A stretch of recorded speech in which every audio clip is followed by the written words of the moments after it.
Good afternoon, everybody, and welcome to this month's TNT decision-making meeting. Before we go any further, I'll read out some housekeeping instructions.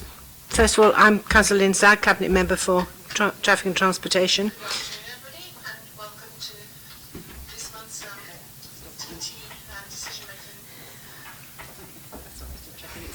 What? Oh, right. I'm thinking, hang on a minute, what's going on here? Okay. Yes, it is. I've realised how Welsh I sound then as well. Right, some safety information. If the continuous fire alarm sounds, please evacuate the room and public gallery by the stairwells. Do not attempt to use the lifts. Please assemble at Queen Victoria statue in front of the civic offices. In order to comply with the Portsmouth Cultural Trust fire marshal regulations, anyone who signed in at the Guildhall reception desk should remember to sign up when leaving the building after today's meeting.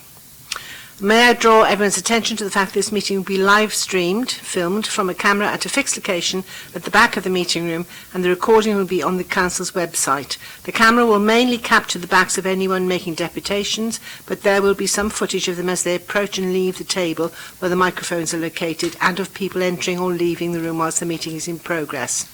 Members of the press and public are also permitted to record the meeting on the understanding that it neither disrupts the meeting nor records those stating explicitly they do not wish to be recorded. Please can everyone remember to use the microphones provided when they are speaking. Right, we'll introduce ourselves. Graham, would you like to introduce yourself and then we'll go around this week, which is easier? My name is Councillor Graham Heaney. I'm the Labour Group spokesman on traffic and transportation. Joanne Miles-Smith, Democratic Services. Anna Martin, Democratic Services.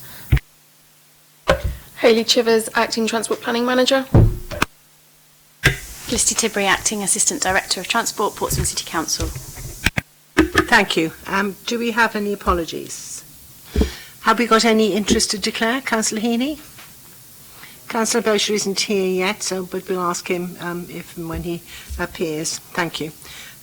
Right, we have only one item on the agenda, I believe, which is off-street electric vehicle charging point trial progress report, which I think, Hayley, you're going to report to us. Thank you. So the purpose of this report is to provide a progress review of the off-street electric vehicle charge point trial. The trial was approved in July 2017 via a paper to this meeting.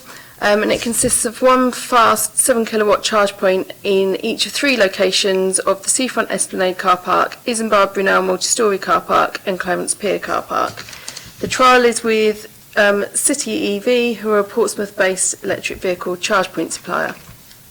This scheme is being run alongside our on-street residential charge point scheme, which has seen 36 charge points be delivered on-street in residential areas, and we've received just under £230,000 towards a phase 2 of this scheme, which should see around 79 additional charge points come in. OLEV, the Office for Low Emission Vehicles, have also recently announced further funding for this scheme, so we hope to bid for more in the future.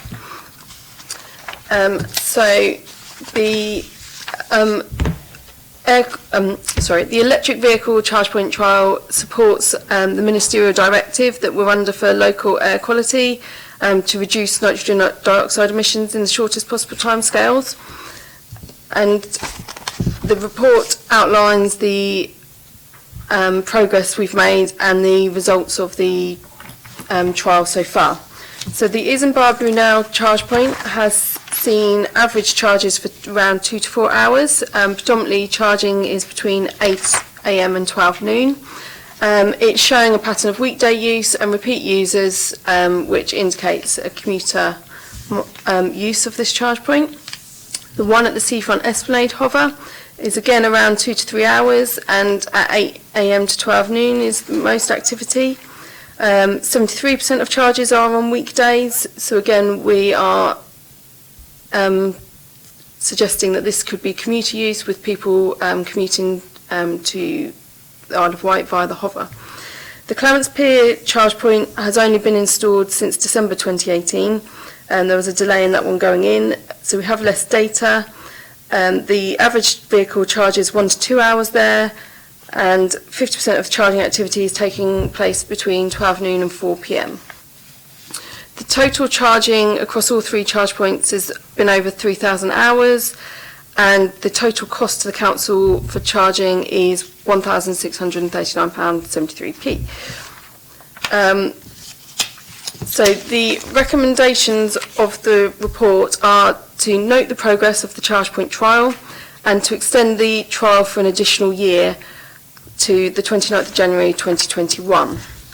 The reasons for these recommendations are that the off-street trial was originally planned for 2 years, has shown positive trends in usage, and therefore it should be extended as per the contract by a further year and continued in its existing format.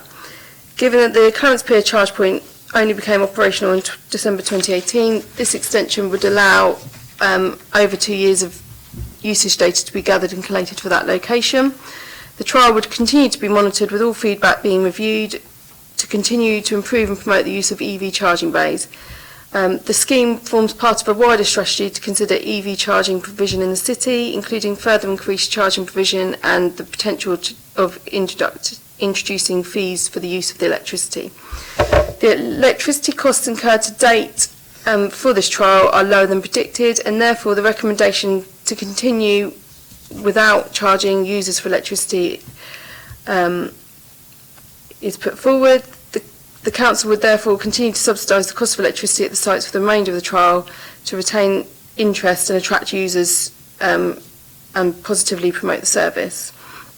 Following the report, the trial will continue to be monitored alongside work to further develop the city's network of off-street charging locations to ensure we're supporting the government targets and the uptake of plug-in vehicles in the city, ensuring that the solution is best meeting the needs of Portsmouth. Thank you, Hayley.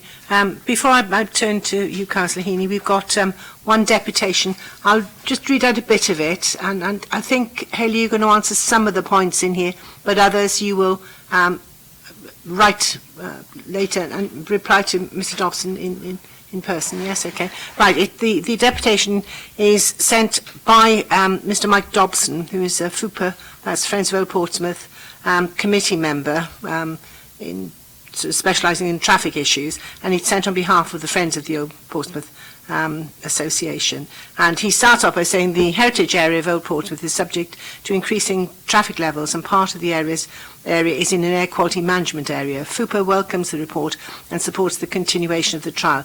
Nevertheless, there are some aspects that would benefit from clarification, either in the minutes of the meeting or later. So those that you could clarify now, can you do so, and then we'll refer the others to a later date. Thank you. Yes, so point 2 of his deputation is around the on-street electric vehicle charge points, and there is a question about whether there will be an accompanying report for that trial. Yes, as part of the scheme we'll need to come back with a traffic regulation order, so as part of that report or as a separate report we'll update on how phase 1 has gone and what we've learnt from that.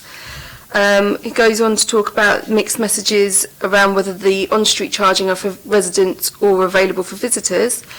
That scheme is designed for residents in the sense that it is standard length charging, designed best for overnight use. It takes 6 to 8 hours to charge, and they're put in where there's residents' requests. There's one particularly in the High Street Old Portsmouth he refers to, which was put in based on request of 2 residents. But if it's not in use, visitors are able to access it. There is an app associated with the scheme which identifies where all the charge points are, so anyone can access that and find the charge points and use them. Can I ask on that one, Mr. Dobson says that bay isn't marked. Is it your intention to mark it so that visitors can use it? Yes, so when the scheme was commenced, the charge point went in and the bay wasn't initially marked. That bay has now been marked, so it's fully marked and it is accessible to anyone to use. Thank you. Is there anything else you want to say now?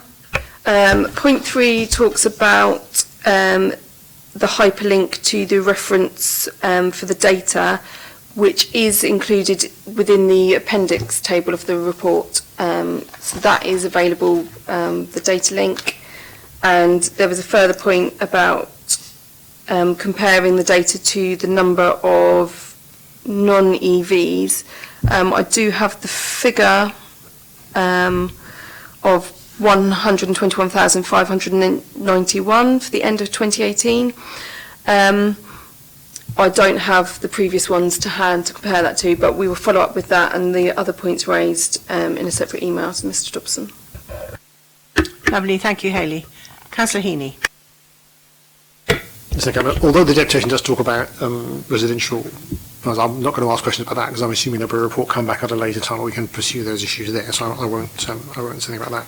I really had a question about what happens at the end of the trial to these charging points, because obviously we're extending it, which is good, but what happens when that trial comes to an end?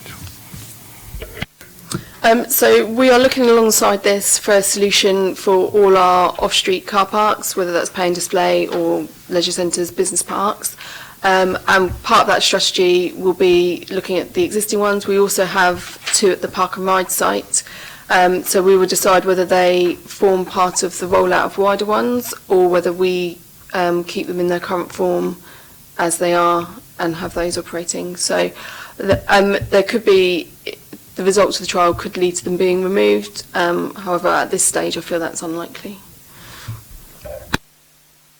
So we take over full responsibility for those charging points in terms of maintaining them and presumably any charges we might want to introduce. Yeah, we'd go through a procurement process which would outline who manages, maintains them, any charges set for electricity and that kind of thing. So that's yet to be developed, but that would be looked at.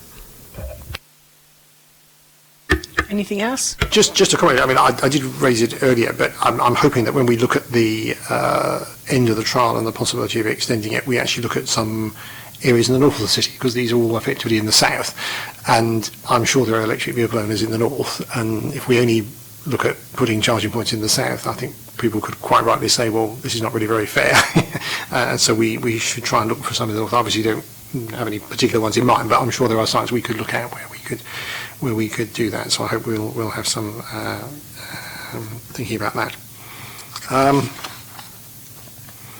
I broadly welcome the change. Obviously this was brought in before I was on the council. It appears to be working reasonably successfully, so I certainly welcome the extension of the pilot scheme.